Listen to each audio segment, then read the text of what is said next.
Hey, Nick Peterson here. I'm going to jam on some crisis stuff. We got coronavirus, got a notification that we're on lockdown, and I got another notification that we're not actually on lockdown. So nobody knows what's happening here in California. I'm going to tell you something. I don't talk about this a lot. People always ask, how did you get this way? And, I've had people come in during the whole coronavirus thing, and they're asking me a million questions, and they come to the conclusion, like, you just do your stuff, right? Like, you're not worried so much about the outside factors and forces, and that is correct. So I'm going to tell you during this time the most profitable and productive thing you can do, and I want to start with two underpinnings here. The first being that we need to agree, right? You could just type in the comments if you agree with me, so that we can be productive here. We need to agree that we have a finite amount of time, we have a finite amount of energy, and a finite amount of bandwidth. Right? Even people that can move really, really fast for 24 hours a day, it is still possible to move very, very fast in a big circle for 24 hours and not actually get anywhere. Right? It's not always speed. There's a vector component. We call that velocity. That's what velocity is. It's speed with a vector. So can we agree that there's a finite amount of time, finite amount of energy, and finite amount of bandwidth? Cool. And we can also agree that we probably got a lot of time back, right? We can't really go to social functions. We can't travel. So we have a lot of time back, which is awesome. We have a finite amount of time. And through this crisis, we've actually been given extra time, which is not always a good thing, because maybe we make money when we travel. Maybe we make money at social events. Maybe we need that social component of our life. But the point being, we have a finite amount of time and money, and we should always be intentional about what we do with that time and money. We should definitely be intentional about what we don't do, right? Like, not going to jail for 3 days is extremely profitable if you would otherwise be making money those 3 days. Okay, so avoiding bad things. I talk about that a lot. So let's agree that we have a limited amount of time, bandwidth, and energy, and let's agree that avoiding bad things is often more profitable than pushing for better things. I'll give you a few examples. Avoiding ruin in the stock market, or going broke or bankrupt right now, right, over the long term, is probably more beneficial than pushing to make more money last month, right? One knocks you out of the game. One might put you behind. One knocks you out of the game. Instead of eating cleaner on your good days, right, it's probably more efficacious towards your goals, your fitness or health goals, if you just eliminate those days where you go off the rails and binge like a maniac, right? Honestly, I mean, I've seen thousands and thousands of sets of nutrition data, and I can tell you the people that avoid massive binges have more success than the people that have perfect days and binges. So it's avoiding the bad things that are the most profitable over the long term. And I'm going to throw stones. So right now, at this time, we have to be intentional about how we spend our time, our energy, our bandwidth. And it's more important right now to avoid bad things, because when the economy is good and when people are buying and when everything is groovy, you can end up in a hole.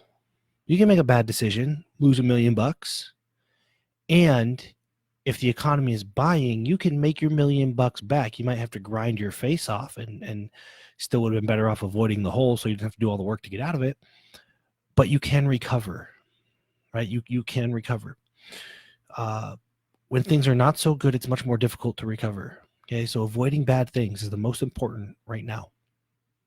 Now, I just posted about this, but I'm going to throw stones at expression right now, what people call expression, because there's a lot of bad feelings, right? I'm going to talk about feelings. I'm going to talk about woo-woo, but I'm telling you the practical application is extremely profitable.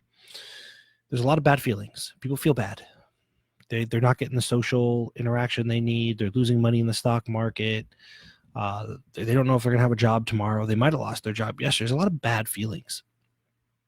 And the most profitable thing we can do is own them, take ownership of them, and neutralize them and channel that into something productive. What most people are doing is they're expressing it. They're going online and they're just throwing out. And what happens, the reason we express things, again, woo-woo here, is because we can't suppress them. Small things we suppress, they build up, they cause joint pain and irritability and relationship damage. But sometimes things we feel so strongly about, we can't suppress them, and we express them, thinking that that is the cure. When in reality, we just express enough, right? So that we can suppress the rest. We express, 20% of it so that it becomes small enough to suppress the rest. And then what happens, because we've expressed it and the way that social media operates, everybody, whether it's intentional or not, everybody feels attacked. And now they have to make the decision, can I suppress this or do I need to express it? And what's happening, and I'm just telling you this because I want you to get off this hamster wheel, you end up in 45, 50 hour, 3 hour, 4 hour conversations on Facebook or pacing around, so mad at something and nothing's getting done. Remember that we have limited time and energy. So if we spend 4 hours going back and forth creating this stuff, Stephen Perchkoff says the answer to suppression and repression is letting go. Yep. Neutralization. Neutralize. And yeah, it is easier said than done, but it is far more profitable given the fact that we have limited time, limited money. We must avoid bad things because there's not much opportunity to dig ourselves out of a hole right now. The economy will not allow us to lose $1 million and make it back. So we have to not lose the $1 million, which means every time we need to express our feelings, we are losing time, we are losing money, we are losing everything. Expression is not a cure to anything. It is just a little bit of pressure relieved from the valve so that we can suppress and then have problems later on in life. Neuroses. Neuroses is the effect of suppression. So what does that mean? That means when you get triggered, the most powerful thing you can do is sit on it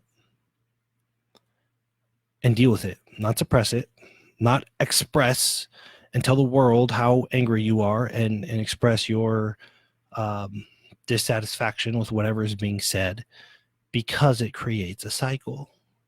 You express, other people feel attacked, they express, and what's happening is like the expression of feelings is causing more expression of feelings and more suppression, is because that's what happens. But here's the problem. The problem is, sorry, this was bothering me. I got a little bit of OCD here. The problem is what's happened is we've given ourselves a license by saying, I'm just expressing my feelings. We've given ourselves a license for self-indulgence at the expense of others. And I can tell you, looking around, talking to people, I'm on the phone with people that are crying, they're panicking, expressing yourself, indulging yourself at the expense of others is just about the worst thing you can do as a human right now. It's harsh, but it's not helping you. It's not helping others. A majority of the population right now is on some sort of downward spiral. And when you decide, hey, I'm going to express myself, not, hey, I'm going to share facts and opinions, that's fine, but I'm going to express these feelings because I am triggered. You are indulging yourself at the expense of others at a time when you should be doing the exact opposite. That is the most profitable, productive thing you can do right now, is not engage in confrontation to indulge yourself. It's to sit with your own shit. Okay, sit with your own shit, deal with it, neutralize it, and then channel all that extra space you just created, that time, that bandwidth, that energy into something productive. Because the truth is, nobody's doing this, which means if you can neutralize this feeling, these feelings, and you can get that time back, you are such an unfair advantage right now, right? You are getting, it's like rocket fuel while everybody else is engaged in back and forth online, and everybody else is spinning in their chair, twiddling their thumbs, trying to figure out how to tell somebody else online that they're an idiot or whatever. You are just making headway. You are being productive. You are cultivating your relationships with your family, with your spouse, with your kids, because they're probably home right now. You are building your business. You're creating content. You're putting out goodwill. You're doing videos like this, just trying to bring people down. And hopefully something I say, 6 months from now, you're like, man, Nick really helped me. And you come back. And then it's profitable for me. So the best thing you can do right now is not engage in crap. Avoid bad things and use whatever extra energy, bandwidth, and time you get. Channel that into something that matters to you. It doesn't have to be business. It doesn't have to be money. It can be relational. It can be goodwill. It can be legacy related. I'm not judging what you do with your time, but expressing your feelings publicly, biggest waste of time, least productive, and it hurts the whole entire world right now more than pretty much anything else you could do. So that's that. Little woo-woo, and again, it may seem a little philosophical, a little out there, but in practice, it really is like the practical application is the most productive, profitable thing you can do. That's all I got. I'm going to drop some more of my thought bombs. nickpeterson.com/thought bombs. Daily email goes out and just shares this kind of stuff. Just some thoughts about what's going on and how to ground ourselves and be a little more realistic, more profitable, more productive based on sound principles.